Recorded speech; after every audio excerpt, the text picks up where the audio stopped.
રાષ્ટ્રીય કિસાન પરિષદ દ્વારા ખેડૂતો પર થઈ રહેલા અત્યાચારના વિરોધમાં વલસાડ જિલ્લા કલેક્ટરને આવેદનપત્ર।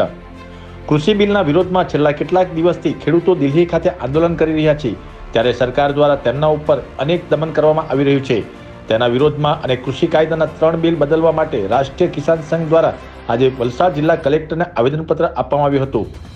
રાષ્ટ્રીય કિસાન સંઘ દ્વારા આજે વલસાડ જિલ્લા કલેક્ટર આર રાવલને એક આવેદનપત્ર આપવામાં આવ્યું હતું, જેમાં જણાવ્યા મુજબ केंद्र सरकार द्वारा 3 कृषि बिल देशना खेडूतोने मंजूर नहीं, माटे दिल्हीमां देशभરના ખેડૂતો દ્વારા આંદોલન થઈ રહ્યું છે। સરકાર દ્વારા ખેડૂતો ઉપર લાઠીચાર્જ તેમજ વોટર કેનોન દ્વારા પાણીનો મારો ચલાવી દમન ગુજારવામાં આવી રહ્યું છે।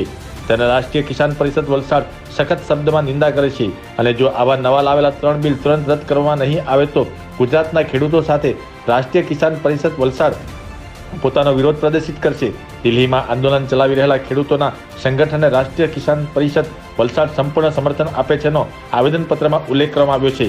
આજે આવેદનપત્ર આપવા માટે રાષ્ટ્રીય કિસાન સંઘના પ્રવીણભાઈ વૈષ્ણવભાઈ, વલસાડ શહેર પ્રમુખ કેતન પટેલ, માયુરભાઈ, વિશાલકુમાર પટેલ, ભાવિક પટેલ, હાર્દિક દેસાઈ સહિત અનેક સભ્યો હાજરી આપી હતી। મારું નામ પ્રવીણભાઈ વૈષ્ણવ છે। આમાં આજે સરકારે જે ખેડૂતો માટેના 3 બિલો જે પાસ કર્યા છે, આ બિલો ખામી ભરેલા છે અને આ બિલોને કારણે ભવિષ્યની અંદર ખેડૂતોને ખૂબ મોટા પ્રમાણમાં નુકસાન થાય એવું છે અને સમાજની અંદર પણ આ બિલોને કારણે મોટી અસ્થિરતાઓ ઊભી થાય આ પ્રકારની સંભાવનાઓ છે।